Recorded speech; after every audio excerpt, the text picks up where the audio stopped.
నమస్తే, welcome to our channel. నేను మీ ప్రియాంకరావు. గత కొంతకాలంగా ఒక చర్చ నడుస్తుంది.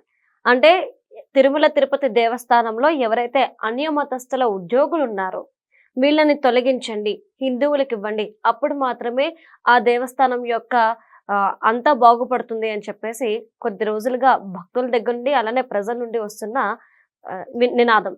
ఈ నేపథ్యంలో దీనికి ప్రయత్నాలు జరుగుతున్నాయి. నిజంగానే అన్యమతస్థుల ఉద్యోగుల్ని తొలగించే ప్రయత్నాలు మొదలయ్యాయి అని చెప్పేసి ఒక వార్త బయటకు వచ్చింది. మరి ఇందులో వాస్తవం ఎంత, నిజంగా ఇది జరుగుద్దా లేదా అనేది తెలుసుకుందాం.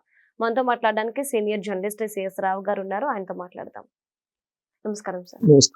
సార్, ఎవరైతే తిరుమల తిరుపతి దేవస్థానంలో అన్యమతస్థులు ఉద్యోగంలో ఉన్నారో వాళ్ళని తొలగించాలి అనే నినాదం ఈ రోజుది కాదు, ఎప్పటి నుండో గత కొంతకాలంగా వస్తున్నది. అయితే దీనికి ఇప్పుడు అడుగులు పడ్డాయి అని చెప్పేసి ఒక వార్త బయటకు వచ్చింది. ఇది వాస్తవమేనా? ఒక నిజంగా ఇది నిజమైతే ఇది జరిగే పని అంటారా అలా తొలగించడం? ఒక కీలకమైనటువంటి అడుగు అయితే పడింది. తిరుమల తిరుపతి దేవస్థానం ఏదైతే ప్రపోజల్ పంపించిందో ఆంధ్రప్రదేశ్ ప్రభుత్వానికి, ఆ ప్రపోజల్కి ఆమోదం అయితే లభించింది. అన్యమతస్థులు ఉద్యోగులు ఎవరైతే ఉన్నారో తిరుమల తిరుపతి దేవస్థానంలో వాళ్ళని తొలగించడానికి అనుమతి ఇవ్వండి అని చెప్పేసి రాష్ట్ర ప్రభుత్వానికి తిరుమల తిరుపతి దేవస్థానం ఒక ప్రతిపాదన పంపిస్తే దానికి ఓకే చెప్తూ ఆంధ్రప్రదేశ్ ప్రభుత్వం గ్రీన్ సిగ్నల్ ఇచ్చింది. ఇక తొలగించే కార్యక్రమం ఎవరు చేయాలి? తిరుమల తిరుపతి దేవస్థానం బోర్డు చేయాలి. ఇప్పటికే తిరుమల తిరుపతి దేవస్థానానికి చైర్మన్గా ఉన్నటువంటి బిఆర్ నాయుడు గారు, ఆయన చైర్మన్గా బాధ్యతలు స్వీకరించినటువంటి మొట్టమొదటి సవాల్ ఏంటంటే అన్యమతస్తుల్ని తిరుమల నుంచి పంపించేయటం. ఉద్యోగుల్ని, అన్యమత ఉద్యోగులను పంపించేసేయాలి అనేటువంటి నిర్ణయం తీసుకున్నారు. ఆయన ప్రెస్ మీట్లో కూడా చెప్పారు. ఆ దిశగా ఎక్సర్సైజ్ చేయాలంటే దానికి ఒక సైంటిఫిక్ మెథడాలజీని ఖచ్చితంగా ఇంప్లిమెంట్ చేయాలి. ఎట్టబడితే అట్ట తీసేయటానికి లేదు, ఎందుకంటే ప్రభుత్వ ఉద్యోగులు కాబట్టి. సో వాళ్ళని ఏం చేయాలి? ఇప్పటికే కొంతమందిని సస్పెండ్ చేయడం జరిగింది, కొంతమందిని పంపించడం జరిగింది వేరే డిపార్ట్మెంట్స్కి. అయితే ఇప్పుడున్నటువంటి వాళ్ళని తిరుమల తిరుపతి దేవస్థానంలో ఉన్నటువంటి ఉద్యోగుల్ని, అన్యమతస్తుల్ని ఏం చేయాలి అనే దాని మీద కొన్ని ప్రతిపాదనలు తయారు చేశారు. ఏంటంటే వాళ్ళకి విఆర్ఎస్, వాలంటరీ రిటైర్మెంట్ ప్రకటించడం. వాలంటరీ రిటైర్మెంట్కి కనుక ముందుకు వచ్చే వాళ్ళు ఎవరైతే ఉంటారో వాళ్ళకి మిగిలినటువంటి సర్వీస్కి సంబంధించినటువంటి ఆర్థికపరమైనటువంటి అంశాలు క్లియర్ చేయడానికి సిద్ధమవుతుంది తిరుమల తిరుపతి దేవస్థానం. సో అన్యమతస్తులు అయినటువంటి ఉద్యోగులు ఎవరైనా వచ్చి మేము విఆర్ఎస్ తీసుకుంటాము అని చెప్తే యాక్సెప్టబుల్.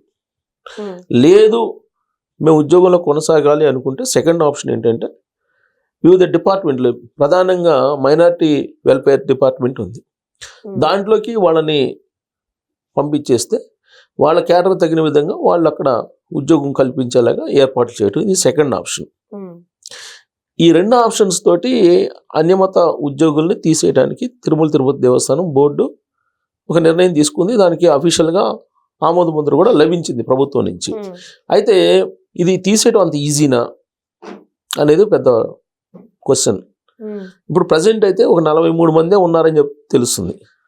ఏది అఫీషియల్గా ఆన్ రికార్డు మనకు కనిపిస్తున్నటువంటి వాళ్ళు 43 మంది వరకు సుమారుగా ఉన్నారు. ఆ 43 మందిని విఆర్ఎస్ఓ లేకపోతే వేరే డిపార్ట్మెంట్ పంపించడం ఏదో ఒకటి చేస్తారు.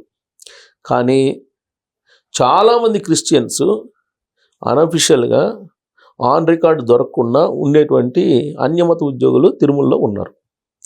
ఇది పెద్ద ఛాలెంజ్, వాళ్ళని ఏరివేయటం అనేది. ఎలా వేరివేయాలి?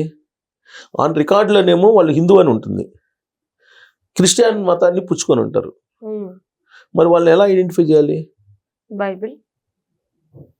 ఏదైనా బైబిల్ పట్టుకున్నా ఏది పట్టుకున్నా మీకు ప్రూవ్ అయితే చేయాలిగా.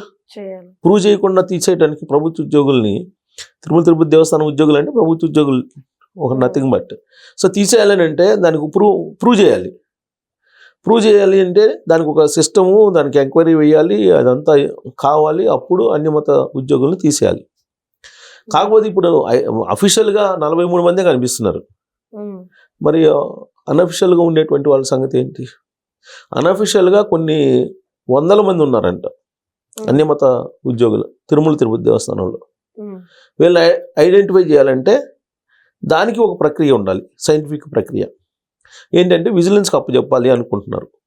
విజిలెన్స్ ఎంక్వైరీకి అప్పచెప్తే అప్పుడు వాళ్ళు ఏదైనా ఆధారాలు కనుక సేకరించగలిగి ప్రూవ్ చేయగలిగితే అప్పుడు అన్యమత ఉద్యోగుల్ని తీసేయటమా, విఆర్ఎస్లోకి పంపించడం, లేదంటే వెల్ఫేర్ డిపార్ట్మెంట్కి పంపించడం ఏదో చేస్తారు. కానీ ప్రూవ్ చేయడమే పెద్ద సవాల్ కదా. ఇప్పుడు అఫీషియల్గా ఉన్నది 43 మంది, మిగతా వాళ్ళని ఎలా ప్రూవ్ చేయాలి? విజిలెన్స్ ఎంక్వైరీ చేస్తారు. విజిలెన్స్ ఎంక్వైరీ చేసి ఎప్పటి లోపల వీళ్ళని ఐడెంటిఫై చేయాలి. మళ్ళీ వీళ్ళు కోర్టుకి వెళ్తారు.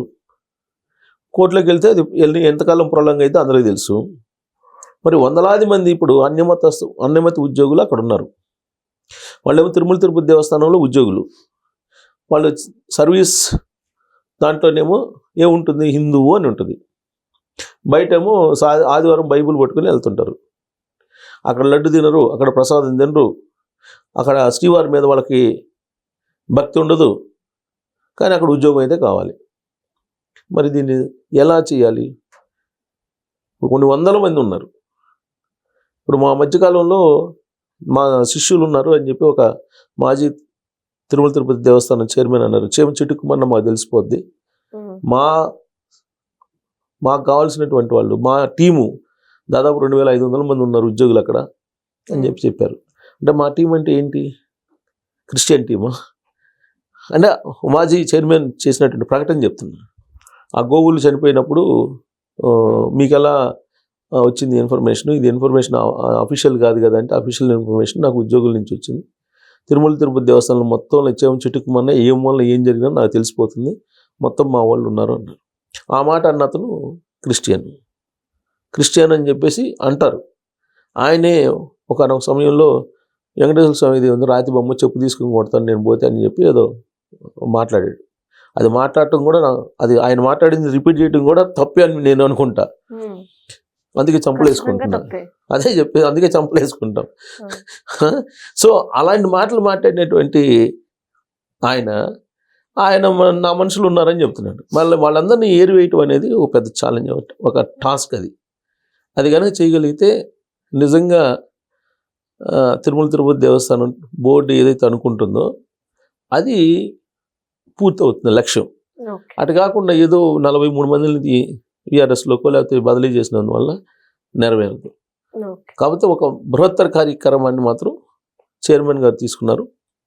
ఆ బృహత్తర కార్యక్రమం సక్సెస్ అయితే మాత్రం ఖచ్చితంగా హిందువులు మనోభావాలతో పాటు తిరుమల తిరుపతి దేవస్థానం లేదా తిరుమల వెంకటేశ్వర స్వామి నిజంగా మంచి పని చేశారనుకుంటారు. ఎందుకనంటే ఆయన మీద భక్తి లేకుండా అక్కడ పనిచేసి అక్కడ ఉద్యోగాలు చేస్తూ అక్కడ జీతాలు తీసుకుంటూ పైగా అన్యమత ప్రచారం చేస్తున్నారు. అక్కడ అన్యమత ప్రచారం చేస్తూ దొరికిపోయారు కదా, చాలా సందర్భాల్లో దొరికారు. గత ప్రభుత్వం అప్పుడు జెరూసలం ఆర్టీసీ తిరుమల సప్తగిరి బస్సుల్లో టికెట్లు వెనక జెరూసలం ప్రచారం చేస్తూ ప్రచారం ఇచ్చారు. అదేమంటే పబ్లిసిటీ, అది వాళ్ళు ఇచ్చారు, మార్కెటింగ్ ఇచ్చారు, మేము చేసామని చెప్పి అప్పట్లో న్యూస్ వచ్చింది. కొండ మీద కూడా బైబిల్ పట్టుకొని తిరిగింది. అనేక సందర్భాలు ఉన్నాయి. బైబిల్ పట్టుకొని తిరగటమే కాదు, మతాన్ని మారమని చెప్పేసి చేసినటువంటి వాళ్ళు కూడా ఉన్నాయి అలాంటి సంఘటనలు కూడా. అలాంటప్పుడు ఇది మరి మంచి కార్యక్రమమే కదా, మరి మంచి కార్యక్రమం చెడ్డ కార్యక్రమం అది తిరుమల వెంకన్న తెలుసుకోవాలి. మనం డిసైడ్ చేయడానికి లేదు కానీ జడ్జిమెంట్ అక్కడ తిరుమల విషయంలో. సో ఒక కార్యక్రమం అనేది చేపట్టారు, అది సక్సెస్ కావాలని కోరుకుందాం. Thank you so much, sir. Thank you.